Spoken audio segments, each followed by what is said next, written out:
all your photo, video, and voiceover needs, check out the fine folks at Blueberry Productions. They will take good care of you. If you don't believe me, you can see for yourself. Check out their work at blueberryproductions.tv, the Facebook page, Blueberry Productions, also a Vimeo page, a YouTube page, and it's Blueberry, BLUBERRY, Prod on Twitter. Check them out today.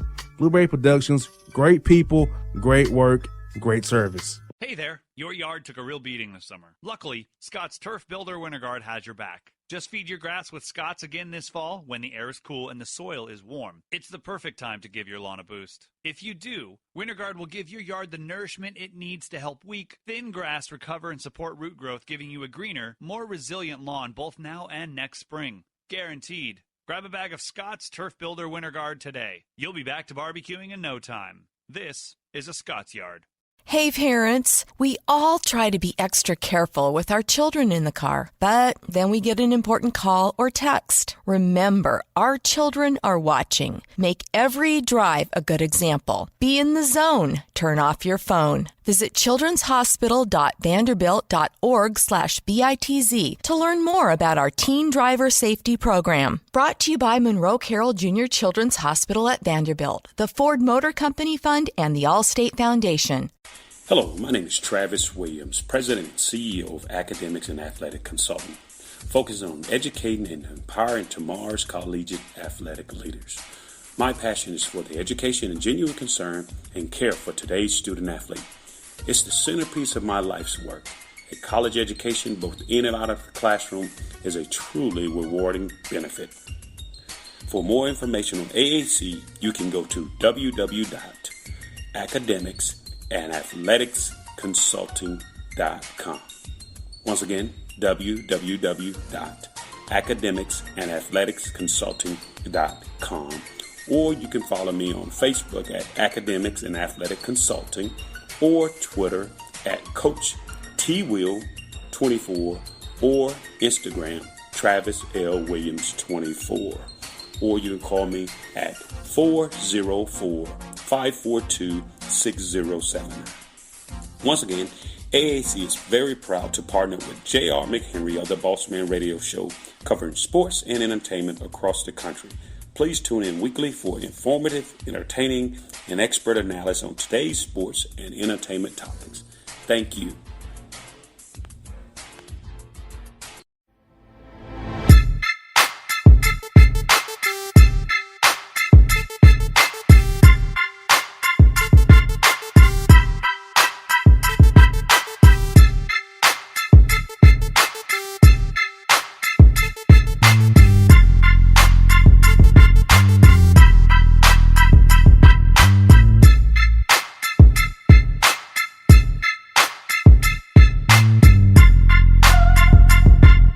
Back in the Bossman show here with my man J.C. Smith on the Essential as F podcast. They're doing big things over there, hosting on the Zoom platform. See him and his crew every week on YouTube. My man got his things going on, man.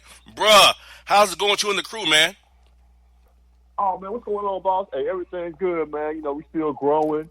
You know, the show is still kind of in its infancy stage, if you will, man. So we still growing, man. Still, you know, trying to make things bigger and better, man. We trying to get on your level, man. But bro, man, how's it feel to be back in the media game again? I know you've been back on the show here for about 6 months or so. But how's it been to get back in the media game, hosting your own show now again? Yeah, man. You know, trying to get back. You know, get it, man. Get back on my grind with it. So it's been good. It's been good, man. It's kind of getting those creative juices, creative energy going again, man. Like I used to have it back in the day, man. So that's good. So, you know, I just want to, you know, provide a platform where everybody can, you know, share their views and, you know, we have fun and be entertaining at the same time. You know how it goes. No doubt. Well, bro, I know we had missed last week due to the Memorial Day holiday, but let's talk about the Last Dance, man. The last episode of the actual Last Dance, bro. Were you shocked to find out it was a food poisoning game and not the flu game as was billed all this time? It seems like, you know, throughout the years, you know, looking back at some of Michael Jordan's feats, and he almost took on like a Paul Bunyan, John Henry type of feel, like a fable or something like that, or something you would tell your kids. Michael Jordan played with the flu and all that. So yeah, I was surprised to hear, because I remember hearing throughout the years it was either flu or he got sick, food poisoning. But the story they told was some bull. You know what I'm saying? As far as how it went down, I tend to subscribe to the notion that Mike probably stayed up drinking, smoked cigars all night, and ate that whole pizza by himself, and just naturally, just probably ate too much and was just tired. You know what I'm saying? Just tired, from staying up and drinking all night. That's what I tend to believe now when I look back on probably what happened, man. Because I don't believe he got food poisoning per se. I just think he ate too much and then add on to smoking and drinking all night and staying up all night probably led to him just feeling bad to what he probably thought would be food poisoning. It might just be him just, not feeling well and not feeling good after eating all that food.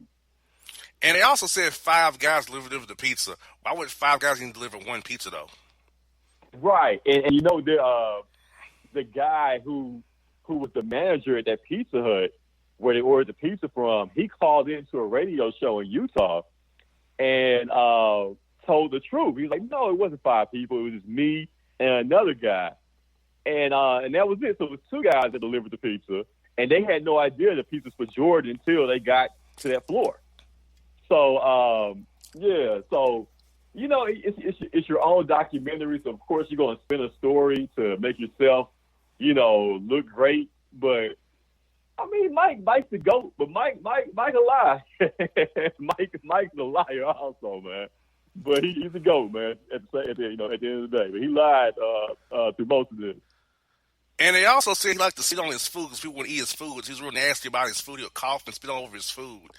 That just made my stomach turn when I heard him tell that story. It kind of made my stomach kind of turn a little bit when I heard it. Yeah, Mike was an a-hole. I mean, when you sum it all up, man, like he would do anything to win, and that's why we love him. But at the end of the day, man, it'll been tough being Michael Jordan's teammate. You want to either punch him, you know what I'm saying? But you had to show that you were tough. You couldn't be no punk around Michael Jordan, man. But it would have been hard to be his teammate because Mike was very demanding, man. Maybe too much so. But that's why he got 6 rings, though. No, definitely. And do you believe about a story of Jerry Reinsdorf saying that, that he talked to Phil and Michael about coming back for 1 more year? And I know Michael Jordan said, well, I would have came back on 1-year contracts if you offered it to us. And if you ask people have been hard to kind of convince to do it. But if you give us the opportunity to try number 7 half of a year in 1999, they could have probably did it. What were your thoughts on Mike's take and then Jerry Reinsdorf's kind of nothing burger answer about it when he was asked about it? Yeah, I think, for the longest time, we always felt like Jerry Krause, was the one that ran them all off. And he had a contributing factor into it. But looking back on it, man, like if you had to lay blame or who has the most blame for the Bulls breaking up, I think Phil Jackson. I believe Phil Jackson should share a majority of that blame, man, because, like you said, with Reinsdorf going to him, at the last minute and offering him, another year to come back, I think Phil at that point had enough. I think he had enough of working with Krause and, was just, tired and maybe just ready for a new challenge or maybe needed a break. But I blame Phil Jackson for not giving MJ a heads up. Be like, hey, you know what? Reinsdorf came to him because Mike didn't even know about that, apparently, until the documentary. So, why not go to, the man responsible for giving you all those rings?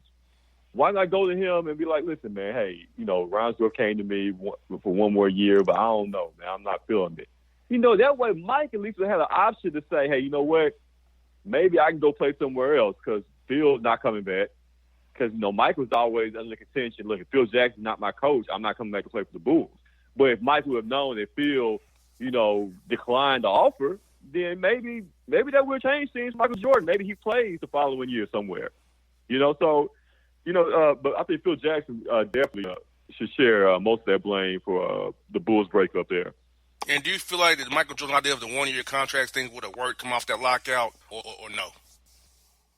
As far as them winning a championship? Yeah, if they send them all back to a 1-year deal, bring them all back on 1-year deals and try to go for number 7 after that lockout. Yeah.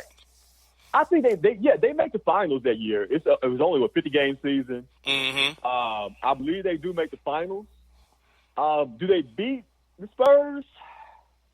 That's gonna be tough, man. You're talking about two twin towers, David Robinson and Tim Duncan, a young Tim Duncan who's just coming into his own there.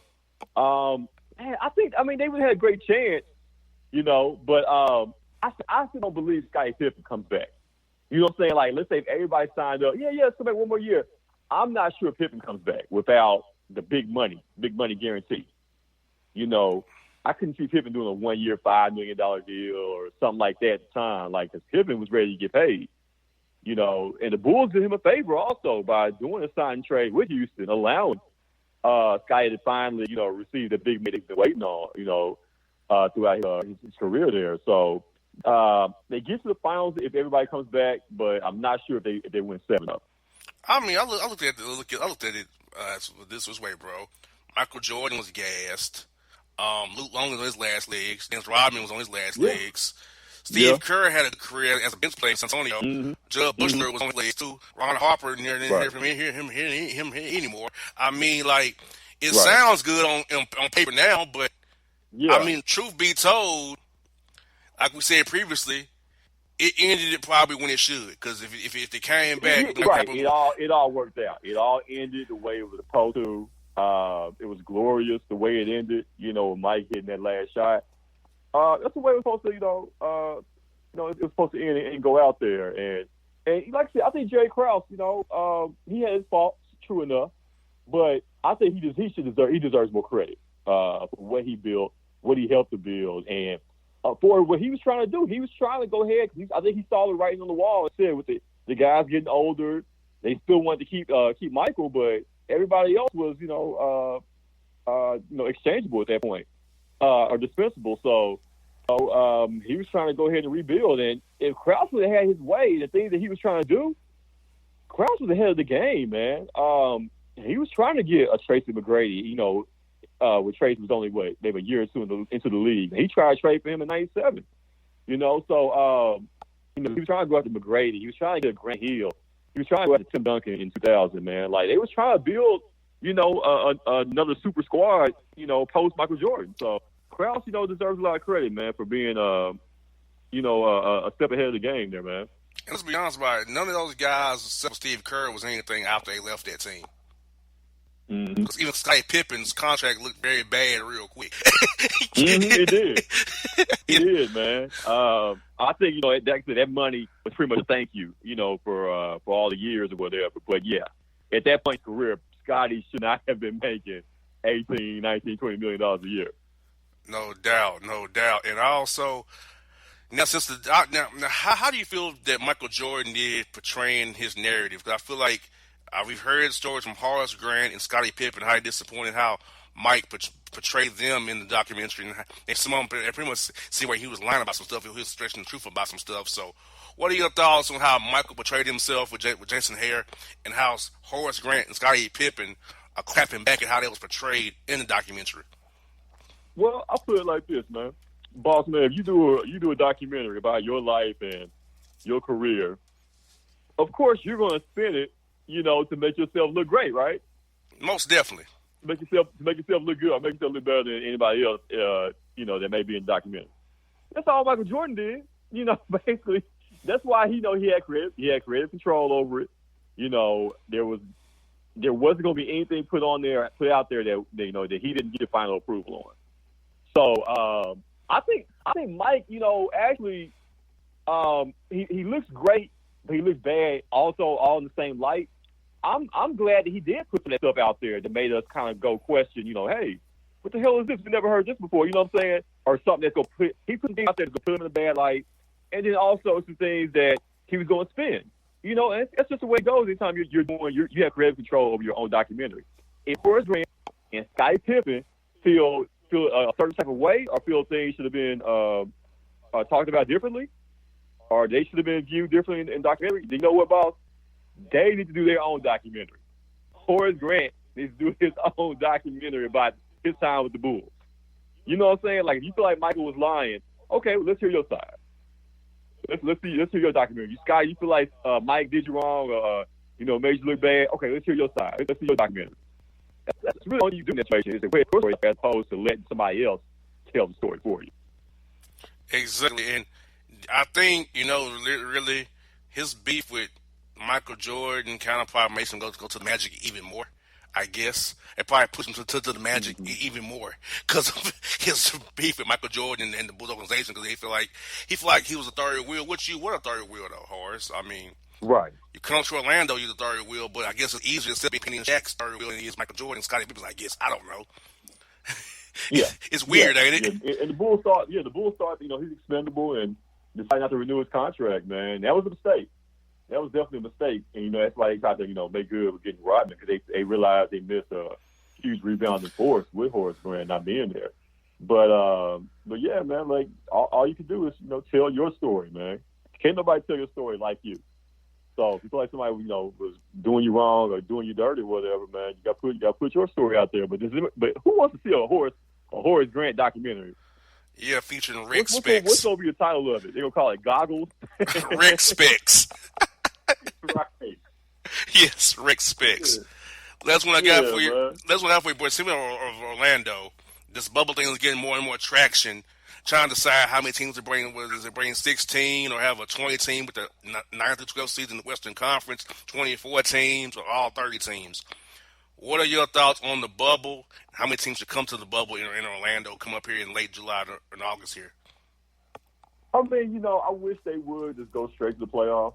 Normal 16-team format. However, they want to get Zion out there. They want to get Zion down there in the mix because anytime Zion is out there, that's must-see TV. And they got to try to recoup, as much revenue as possible, from losing, losing games, losing money over these last couple of months because of Corona. So I see what's going to end up happening in the next few days. I think there's going to be a 20-team playoff. I think it's going to be your 16 teams, and then there's going to be a play-in with the other 4 remaining Western Conference teams that are not currently in the playoff because they got to get Zion in. Is it fair? No, but I understand it from a business standpoint. You got to try to recoup your losses, and Zion is the perfect player to do that for you, man. You got LeBron, you got all your other stars, but Zion, man, he's must-see TV when he's out there, when he's healthy and doing things, man. So I think at the end of the day, man, it's going to be a 20-team playoff that we're going to hear them announce the next few days here. And then there's going to be a play-in for Sacramento, Portland, San Antonio, and New Orleans to get into the playoffs. Well, I've kind of been unofficially told the Hawks are done for the year, which I'm actually okay with. It's kind of like the whole, we're not telling you, but we're telling you we're done for the year kind of thing. Right. So I know it won't be all 30. It's somewhere between 24 and 16, exactly. And probably up to 20, as you said. The 4 Western Conference team, 9 through 12 there. But thankfully for the Hawks, they are not going to lose any draft picks. The draft out of anything, because they're all flat now. So I'm happy about that. So good that we're over. No more tanking for this year, thankfully. I don't want to go to Orlando anyway. Risk the virus either. So I'm kind of good with all the way around. Exactly. Well, bro. Yeah, man. And Orlando, at least Orlando gets home court advantage now. How about that? Exactly. Exactly. the Magic got home court now. Yes, throughout the playoffs, right? Yes, indeed. Bro, hey, great job on Sports Support, man. We'll talk to you next week, brothers. Be safe out there, man. Have a great show next week, man, on the Essential Health Podcast, my brother. All right, my guy. Appreciate you, boss. Anytime, brother. JT Smith on the Bossman Show, people. Yes, sir.